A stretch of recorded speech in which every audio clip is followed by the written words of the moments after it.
A sentenza do Tribunal Supremo validando a prórroga da concesión de Ence na ría de Pontevedra mereces este ano unha das bandeiras negras do colectivo Ecoloxistas en Acción. Caso que nos ha causado enorme dolor y tristeza al ecologismo, y estamos hablando de la prorrogación de la concesión de la factoría celulosa Ence en la ría de Pontevedra. O colectivo lamenta que o Tribunal Supremo decidira mudar a posición marcada previamente pola Audiencia Nacional, que no 2021 anulara a prórroga concedida a Pasteira para manterse en dominio público marítimo terrestre. Creemos que es necesario conciliar el mundo del trabajo, la defensa de los trabajadores y de las trabajadoras, y con la defensa del medio ambiente. Creemos que esto es indispensable. Para apoiar a súa decisión de conceder a Ence, o Tribunal Supremo unha das 6 bandeiras negras que Ecoloxistas en Acción repartiu este ano en Galicia, o colectivo contou coa Asociación pola Defensa da Ría de Pontevedra.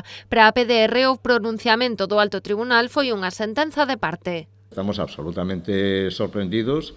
Creemos que es una sentencia de parte, y nos opondremos para ellas, y sobre todo, y también nos preocupa el hecho de que nos hacemos una pregunta: ¿de qué sirve la legislación de protección ambiental?